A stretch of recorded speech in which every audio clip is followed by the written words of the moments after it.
Hey, y'all, Zach McDonald, your real estate agent with Real Property Associates, and this is my Seattle real estate market update for February 2020. We're gonna start this market update off with a story just like we do all the other ones. And this month, we are gonna focus on Jamin and Reedy, two clients of mine who bought a house back in the summer. And their story is interesting because it's a big contrast from how the market was then to how the market is now. When they purchased their home, it was competitive a little bit, but not extremely, specifically in the Kirkland area where they bought their house. When we made an offer, they were one of two offers. And in their testimonial video they did recently for me, they talked about how I helped them beat multiple offers and we had a strategy, which we did. We had a good strategy, but in their situation, we only ended up paying, I think, $2,000 above the asking price to secure the house. And we didn't include an inspection contingency. There was a pre-inspection done. So we didn't have to do too much and be too creative to beat this other offer. We just had to beat a full price offer with an inspection contingency. So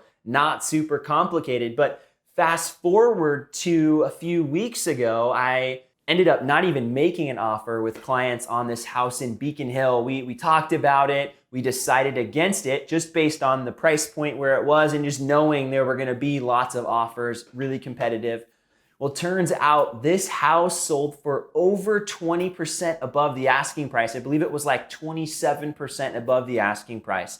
And that equated to over $100,000 more than what the sellers were asking, and quite a bit more than these clients are looking to spend. So we're still looking, right? These clients, we're still looking for them, trying to find them a good house, but the competition has heated up significantly. And we're gonna talk a little bit more about that here coming up. Now we're gonna talk about everybody's favorite part of these videos, the stats. Median sales price in Seattle last month was $720,000. That is up 4.7% from the same time last year.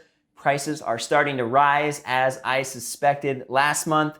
King County overall, so the two counties that I service, King County and Snohomish County. King County, 5.7% up year over year, and Snohomish County, 8.1% up year over year. And interestingly, in King County, there are 46% fewer homes for sale than there were last year. And in Snohomish County, 34% fewer homes for sale than the same time last year. So what we're seeing, the trend we're seeing is prices are going up, not just in Seattle, but in King and Snohomish counties as a whole.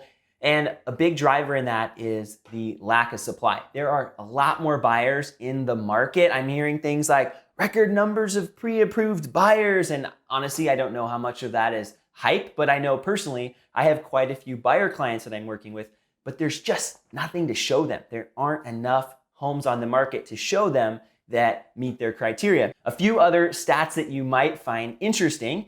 In Seattle last month, there were 20% more closed sales in 2020 than in 2019.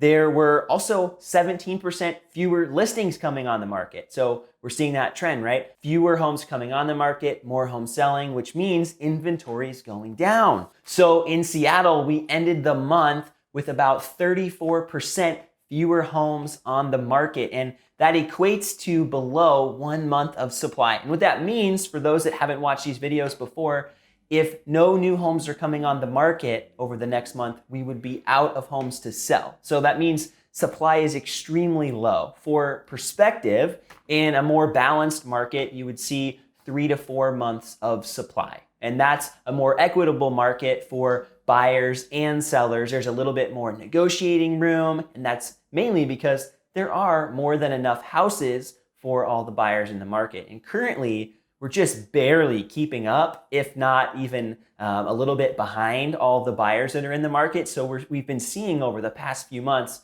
the number of supply slowly ticking down. Before December, we were up over a month, and we were up over 2 months in the summertime. So we're just slowly seeing that number going down. And we're back into those 2017 numbers where we were seeing all of the competition in the market. The big message for the Seattle housing market in 2020 so far is that competition is heating up. There are a lot more buyers in the market, a lot fewer homes on the market than we've seen over the past couple years, and really since the beginning of 2018. What this means for you if you're a buyer is that you're going to be competing again with other people for the same houses, specifically the really good ones.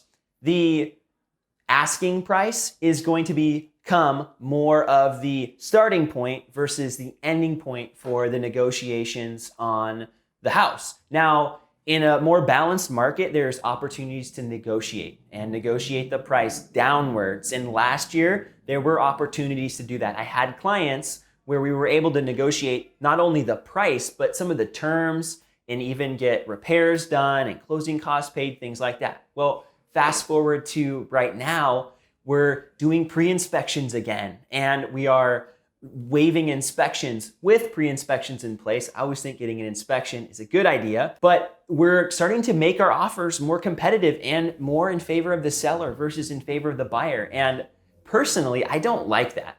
Let's just be real honest. I don't like it. I've been a buyer before too, and it's really uncomfortable to start paying above the asking price and start waiving contingencies and having those conversations. How can I make my offer better for the seller? But to be honest, if you're trying to buy a house in 2020 or in general in the Seattle market right now, you need to be competitive. So buyers, just have that framework, have that expectation when you're going into the home buying process here this year. If you're somebody who's thinking about selling here, or maybe you're just a homeowner, know that home values are going to be going up, at least in the near future. I don't have a crystal ball. I don't know what's going to happen in the long run, but right now, what we're seeing, at least for the next few months, is prices are going to start going up. And I wouldn't be surprised to see home prices possibly even eclipsing the 2018 highs by the time the late spring, early summer comes along. But it might not happen, but I wouldn't be surprised. Thanks so much for watching my February 2020 Seattle housing market update. If you made it all the way to the end of this video, you're a rock star. Please give it a thumbs up. And if you want to see more videos like this, I do a market update every single month, and it's a great place to stay up to date on the Seattle housing market, as well as see lots of other valuable real estate content. So please subscribe.